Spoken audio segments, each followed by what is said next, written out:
ప్రభు నామానికే మహిమ కలుగును గాక. కూడి వచ్చిన మీ అందరికీ, కర్మల ఆత్మీయ సహవాస సంఘ విశ్వాసులందరికీ మన ప్రభువును ఆయన ప్రియ కుమారుడునైన యేసుక్రీస్తు వారి శ్రేష్టమైన నామలో శుభములు మరియు అందరికీ వందనాలండి. యెహెజ్కేలు గ్రంథం 9వ అధ్యాయాన్ని మనం ధ్యానం చేసుకుందాం. యెహెజ్కేలు గ్రంథం 9వ అధ్యాయం. ఇందులో ముఖ్యాంశం ఏంటంటే పాపులకు శిక్ష, పరిశుద్ధులకు విడుదల. పాపులకు శిక్ష, పరిశుద్ధులకు విడుదల. మొదటి వచనాన్ని చదువుదాం. మరియు నేను చెవులారా వినున్నట్లు ఆయన గట్టిగా ఈ మాటలు ప్రకటించాను. ఒక్కొక్కడు తాను హతము చేయు ఆయుధమును చేతపట్టుకుని పట్టణపు కావలి వారందరూ ఇక్కడికి రండి అని నేను చెవులారా వినున్నట్లు ఆయన ఈ మాటలు ప్రకటించాను. దేవుని మాటలు మనము చెవులారా వినాలి. ఆయన మాటలు మన చెవులలో నాటనివ్వాలి. అందుకే మనం ఎలా వినుచున్నామో జాగ్రత్తగా చూసుకోవాలి. ఎలాగ వినుచున్నారో చూసుకోండి అని ప్రభువే లూకాసు వార్త 8వ అధ్యాయంలో చెప్పారు. మీరేమి వినుచున్నారో అది జాగ్రత్తగా చూసుకోండి అని ప్రభు చెప్పారు.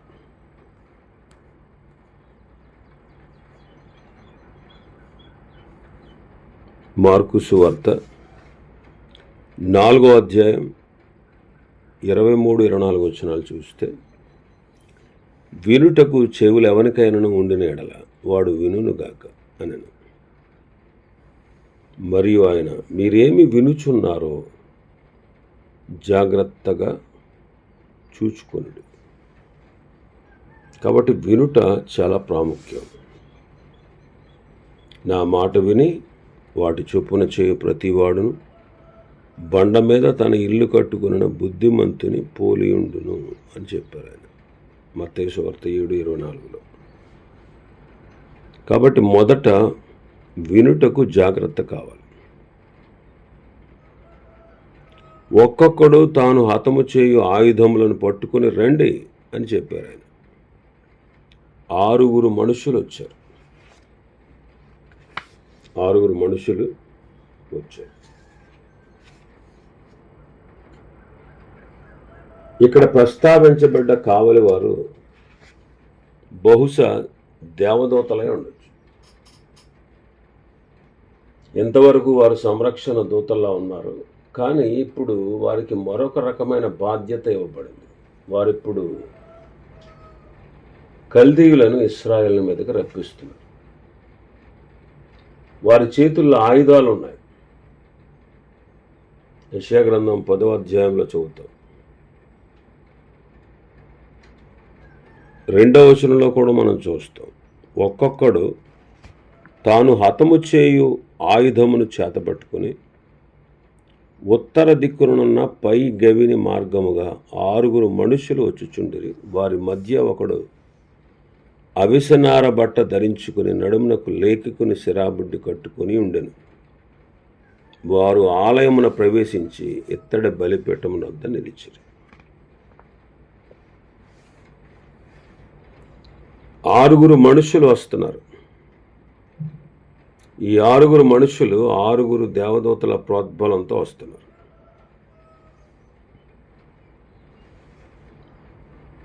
వారు ఉత్తర దిక్కునున్న ద్వారం నుంచి వస్తారు. ఎందుకంటే అక్కడే రోషం పుట్టించే విగ్రహం ఉంది. అక్కడే స్త్రీలు తమ్మూజు అనే దేవత కొరకు విలపిస్తున్నారు.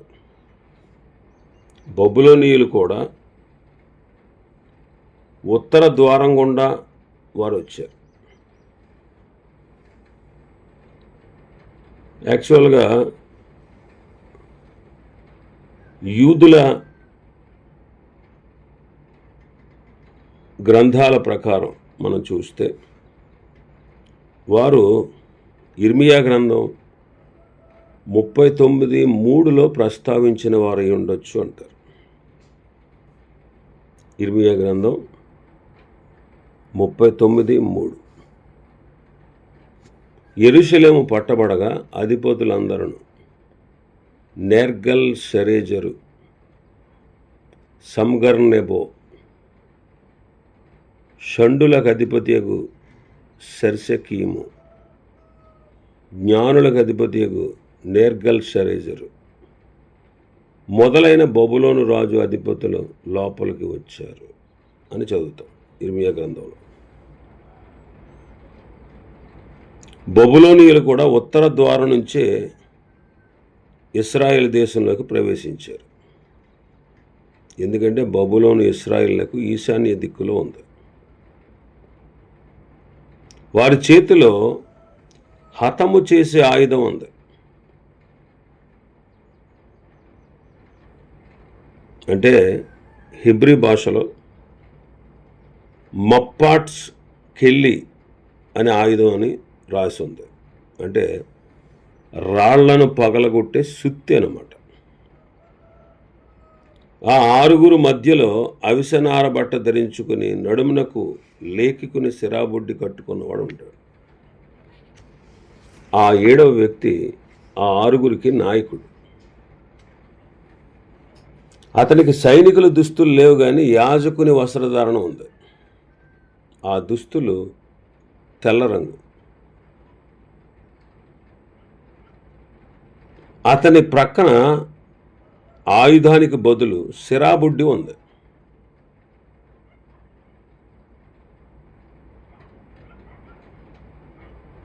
కానీ ప్రస్తుతం మలాకీ గ్రంథం 3:16 ప్రకారం ఏమనుంది?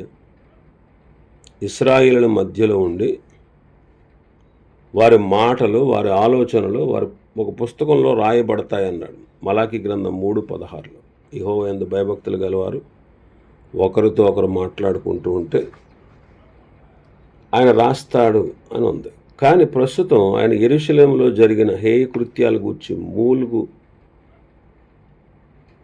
మూలుగిడుచు ప్రలాపించుచున్న వారి యొక్క లలాటములను గుర్తించు అని ఆదేశించబడ్డాడు. 4వ వచనం చదివితే 4వ వచనం, ఇశ్రాయేలీల దేవుని మహిమ తానున్న కెరూబులపై నుండి దిగి వచ్చి మందిరపు గడప దగ్గరకు వచ్చి నిలిచి అవిసెనార బట్ట ధరించుకుని లేఖకుని సిరాబుడ్డి నడుమునకు కట్టుకుని వారిని పిలవగా ఆయన చెప్పిన మాట ఏంటంటే, యెరూషలేమును ఆ పట్టణంలోనికి ప్రవేశించు, చుట్టూ తిరుగు, దానిలో జరిగినటువంటి హేయ కృత్యాలను గూర్చి మూలుగిడుచు ప్రలాపించుచున్న వారి యొక్క లలాటముల గుర్తు వేయమని వారికి ఆజ్ఞాపించాడు. ఇశ్రాయేలుల దేవుని మహిమ తానున్న కెరూబులపై నుండి దిగి మందిరపు గడప దగ్గరకు వచ్చి నిలిచాడు. దేవుడు తన మేఘముతో, మహిమ మేఘముతో కెరూబుల రథం నుండి దిగి మందిరపు గడప దగ్గరకు వచ్చారు. ఎందుకంటే త్వరలో ఆయన దేవాలయాన్ని విడిచి వెళ్ళిపోతున్నాడు. ఎందుకంటే దేవాలయం నాశనం కాబోతా ఉంది. మందిరాన్ని దేవుడు తన మహిమతో నింపాడు. ఆ మందిరంలో నుండి ఆయన ఆ పట్టణంలో నుండి తూర్పు కొండ మీదకి వెళ్ళిపోతాడు అన్నమాట. ఎందుకనంటే ఇశ్రాయేలు యొక్క పాపాన్ని బట్టి 11వ అధ్యాయంలో చూస్తాం ఆ మాట, ఆయన మహిమ వెళ్ళిపోయినట్టు. ఈనాడు మనలో కూడా పాపానికి మనం చోటిస్తే ఆయన మన మనవి వినడు. పాపానికి మనం చోటిస్తే ఆయన దుఃఖపడతాడు. పాపానికి మనం చోటిస్తే ఆయన మౌనంగా ఉండిపోతాడు. ఎందుకంటే పరిశుద్ధాత్ముడు రక్షించబడిన ప్రతి విశ్వాసులను ఉంటాడు. విమోచన దినం వరకు ముద్రించబడ్డాడు. కానీ విశ్వాసి పాపం చేస్తే ఆయన దుఃఖిస్తాడు. ఆయన మౌనంగా ఉండిపోతాడు.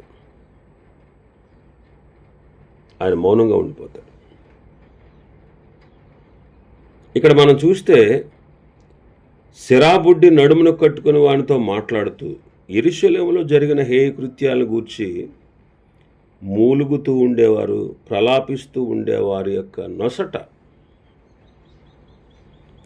ఒక ముద్ర వేయి అని చెప్పారు. పట్టణమంతా కూడా హేయమైన కార్యాలు జరుగుతూ ఉన్నాయి. మరి అలాంటి కార్యాలు జరుగుతూ ఉన్నప్పుడు మూలుగుచూ ఉండేవారు, ప్రలాపించూ ఉండేవారు, ఉండేవారు ఉంటే అలాంటి వారి యొక్క నొసట మీద నీవు గుర్తు వేయి అని చెప్పారు. గుర్తు వేయి అని చెప్పారు. ఆ గుర్తు ఏంటంటే హెబ్రూ సాంప్రదాయ ప్రకారం నీవు జీవించుదువుగాక అనే హెబ్రీ భాషలో ఉన్నటువంటి మొదటి అక్షరం తౌ అని చాలామంది చెప్తారు. అది సిలువ ఆకారంలో ఉంటుందన్నమాట ఆ గుర్తు.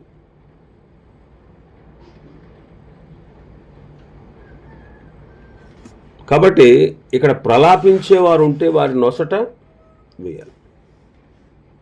నిజమైన భక్తులు ఆత్మల కొరకే హృదయ వేదన కలిగి ఉంటారు. ఇర్మియా అలాంటి వేదన కలిగిన వాడే.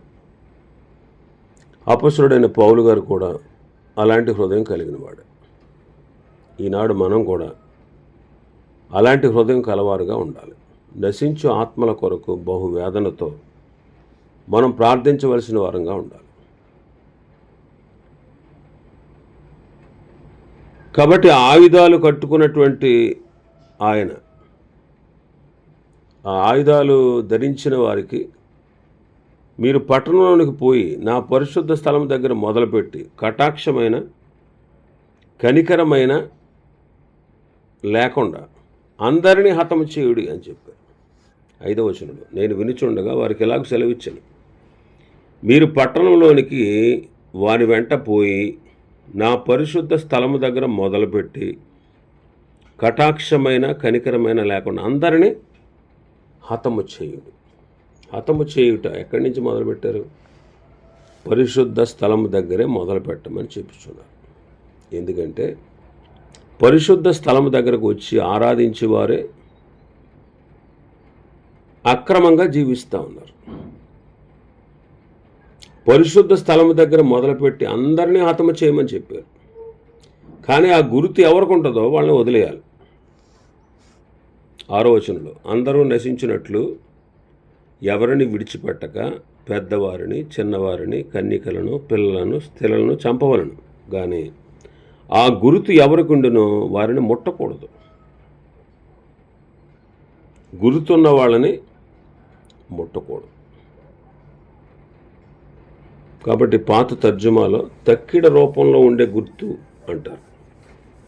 శిలువాకారంలో ఉండే తక్కిడ రూపంలో ఉండే గుర్తు అని అంటారు. లలాటం అంటే నొసలు అనమాట. నొసల మీద గుర్తు వేయాలి. కాబట్టి ఈ గుర్తు కలవారికి ఏం లేదు, నాశనం లేదు. బైబిల్లో కొన్ని కాలాల్లో కొన్ని గుర్తులు మనం చూడవచ్చు. ఇశ్రాయేలీలు ఐగుప్తు దేశంలో ఉన్నప్పుడు, వారు బయలుదేరుతూ ఉన్నప్పుడు పస్కా బలి పశువు యొక్క రక్తాన్ని వారు గడపల మీద గుర్తుగా పెట్టారు. ఆ గుర్తు కలిగినటువంటి గుమ్మము లోపల ఉండే వ్యక్తులు రక్షించబడ్డారు. కానీ ఐగుప్తీల ప్రతి ఇంటిలో శవం ఉంది. ఇశ్రాయేలీల ఇంటిలో ఏ ఇంటిలో కూడా మరణం లేదు. కారణం, ఇశ్రాయేలీ మీద పడవలసిన మరణం అంతకుముందే గొర్రె పిల్ల మీద పడింది. అందువల్ల వారికి మరణం తప్పింది. అలాగే ప్రభువైన యేసుక్రీస్తు వారు ఆయన మరణించి మనకు నిత్య జీవాన్ని ఇచ్చారు. గొర్రెపిల్ల రక్తము వాళ్ళను కప్పినట్టు క్రీస్తు రక్తము మనలను ఈనాడు కప్పిందండి. అందుకే ఎవని పాపములు కప్పివేయబడునో వాడు ధన్యుడు అని మనం పాత తర్జుమాలో చదువుతాం. అతిక్రమములు పరిహారం నొందినవాడు, తన పాపములకు ప్రాయశ్చిత్తము నొందినవాడు ధన్యుడు అనే మాటకు. కాబట్టి క్రీస్తు రక్తం వలన మనకు కలిగిన గుర్తు ఏంటంటే పాపక్షమాపణ. క్రీస్తు రక్తం వల్ల మనం పరిశుద్ధులు. క్రీస్తు రక్తం వల్ల మనం నీతిమంతులుగా తీర్చబడ్డాం. రాహాబు వేశ్య కూడా ఎర్రని తొగరు దారాన్ని ఇంటి కిటికీకి కట్టుట ద్వారా నాశనము నుండి కాపాడబడింది. 7 ఏండ్ల శ్రమల కాలంలో కూడా దేవుని దాసులు వారి యొక్క నొసట మీద ముద్ర వేయబడతారు. ఆ ముద్ర కలవానికి మిడతల వల్ల హాని ఉండదు. ఈనాడు కూడా ప్రభువైన యేసుక్రీస్తునందు విశ్వాసం ఉంచిన వారికి పరిశుద్ధాత్ముడు ముద్ర వేస్తారు. ఈ ముద్ర గలవారు శాశ్వతముగా నిత్య రాజ్యంలో ప్రవేశించి ఆనందిస్తారు. ఆ తర్వాత మనం చూస్తే 7వ వచనం 8వ వచనం, ఆయన మందిరమును అపవిత్రపరచుడి, ఆవరణములను హతమైన వారితో నింపుడి, మొదలుపెట్టుడని సెలవిచ్చాను. కనుక వారు బయలుదేరి పట్టణంలో వారిని హతము చేయసాగిరి. మందిరాన్ని అపవిత్రపరచండి అంటారు. యాజకులు పెద్దలు అప్పటికే మందిరాన్ని అపవిత్రపరిచారు కాబట్టి కల్దీయులు వారి దేవాలయాన్ని అపవిత్రపరిచినట్లు మనం భావించకూడదు. ఎందుకని? వాళ్ళే ఆల్రెడీ దేవాలయాన్ని అపవిత్రపరిచారు. అందుకే ఆవరణములను హతమైన వారితో నింపండి అని ఎందుకంటున్నారంటే అక్కడ యాజకుల ఆవరణము, ఇశ్రాయేలీల ఆవరణము, స్త్రీల ఆవరణము విగ్రహాలతో నింపబడ్డాయి. కాబట్టి వాళ్ళ శవాల్ని ఆ దేవతలకే, ఆ బొమ్మలకే, ఆ అపవిత్రమైన హేయమైన వాటికి అప్పగించండి అంటున్నారు. కాబట్టి కల్దీలు అపవిత్రం చేయలే మందిరాన్ని, ఇశ్రాయేలీలే వారి హేయ కృత్యాలను బట్టి అపవిత్రం చేశారు. 8వ వచనంలో చూస్తే, నేను తప్ప మరి ఎవరునూ శేషింపకుండా వారు హతము చేయటం నేను చూచి సాష్టాంగపడి వేడుకొని, అయ్యో ప్రభువా యెహోవా, యెరూషలేము మీద నీ క్రోధమును కుమ్మరించి ఇశ్రాయేలీలలో శేషించిన వారిని అందరినీ నశింపచేయుదువా అని మొరపెట్టు. ఇక్కడ చూడండి, నేను తప్ప మరి ఎవరు శేషింపకుండా అంటున్నారు. యెహెజ్కేలు ఒక్కడే ఉన్నాడండి, మిగతా వాళ్ళు ఎవరు లేరు.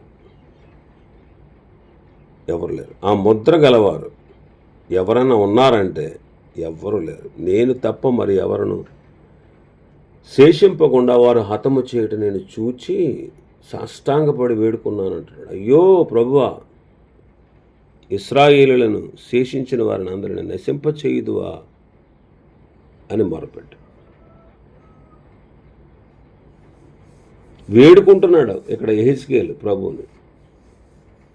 దేవాలయంలో ఉన్నవారంతా కూడా విగ్రహారాధికులయ్యారు కాబట్టి ఎవ్వరికి కూడా నొసట ఆ ముద్ర వేయలేదు. అందరూ హతులయ్యారు.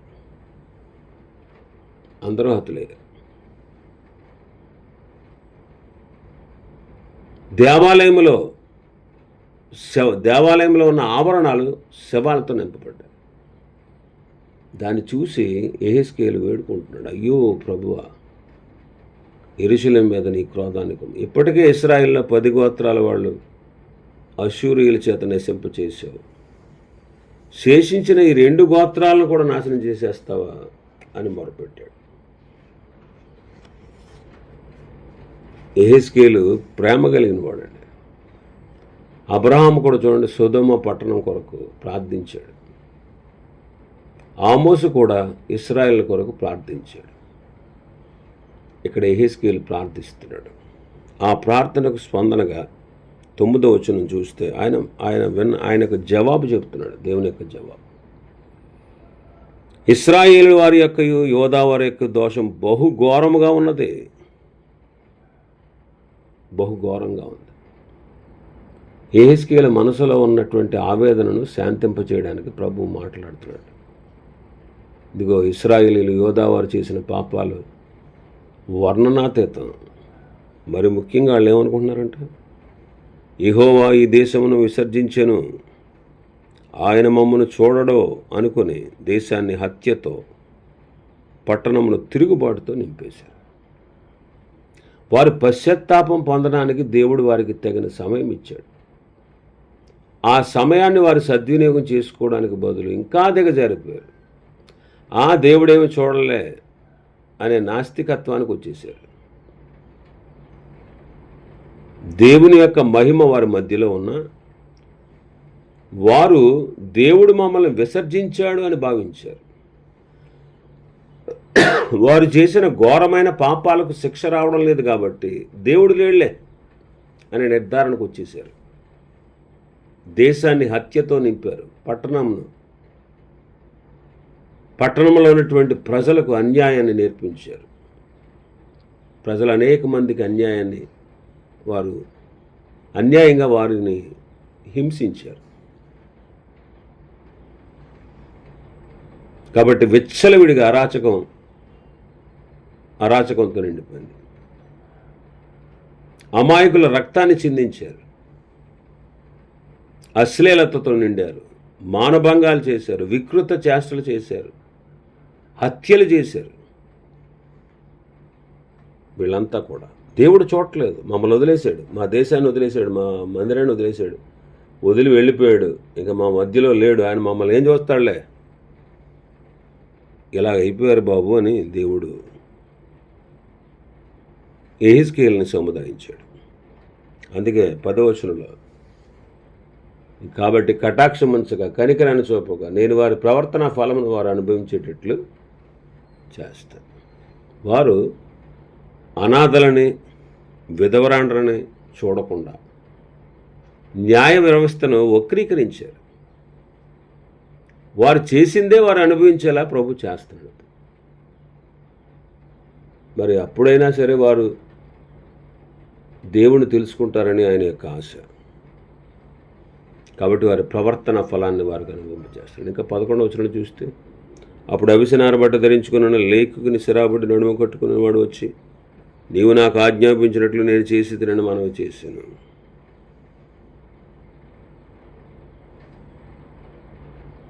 ఇక్కడ నీవు ఇచ్చినటువంటి ఆజ్ఞలను నీవు ఆజ్ఞాపించినట్టు చేశానట్టు. అంటే నీతిమంతులను ముద్రించుట, అనీతిమంతులను నాశనం చేయుట సమాప్తమైంది అని చెప్పాడు. ప్రభువైన యేసుక్రీస్తు వారు కూడా తాను రిక్తునిగా చేసుకున్నారు. దాసుని స్వరూపం ధరించుకున్నారు. అన్ని విధాల తండ్రికి ఆయన విధేయుడయ్యారు. నీవు నాకు అప్పగించిన పని నేను నెరవేర్చానన్నారు. శిలువ మీద సమాప్తమైనది అని చెప్పారు. అక్కడ రక్షణ కార్యం ముగించి విశ్వాసులకు నిత్య జీవం కొరకు ముద్రించారు. యేసుక్రీస్తు ప్రభువారు సమాప్తమైందని 4 సార్లు చెప్పారు. యోహాను సువార్త 19లో నేను పాపంపై మరణంపై విజయం సాధించి రక్షణను ప్రజలకు ఏర్పాటు చేయడంలో దాన్ని సమాప్తం చేశాను అని. ప్రకటన గ్రంథం 10వ అధ్యాయంలో చూస్తాం, దేవుని మర్మం సమాప్తమవుతుంది. ప్రకటన 15:1లో మనం చదువుతాం, కడవరి తెగులతో దేవుని కోపం సమాప్తమవుతుంది. ప్రకటన 16లో చదువుతాం, ఆయన రక్షణను తృణీకరించిన వారిపై తీర్పు సమాప్తమవుతుంది. కాబట్టి వీటన్నిటిని ఛాయ నెరవేర్పు యెహెజ్కేలు గ్రంథం 9:11లో మనం చూస్తాం. కాబట్టి సమాప్తం కాబోతా ఉంది. రక్షణ పొందితే సంతోషమే, ఎందుకంటే నువ్వు ప్రభుతో ఉంటావు. ఒకవేళ రక్షణ పొందకపోతే, నువ్వు ప్రభుని అంగీకరించకపోతే నీ గతి ఏమవుద్దో ఒకసారి నువ్వు పరీక్షించు. ఇవ్వండి ఈ అధ్యాయంలో ఉన్నటువంటి విషయాలు. ప్రభు చిత్తమైతే రేపటిదను మరొక అధ్యాయాన్ని ప్రారంభించుకుందాం. దేవుడి వర్తమాన వాక్యాన్ని మనం వినికిడిలో ఆశీర్వదించును గాక. ఆమేన్.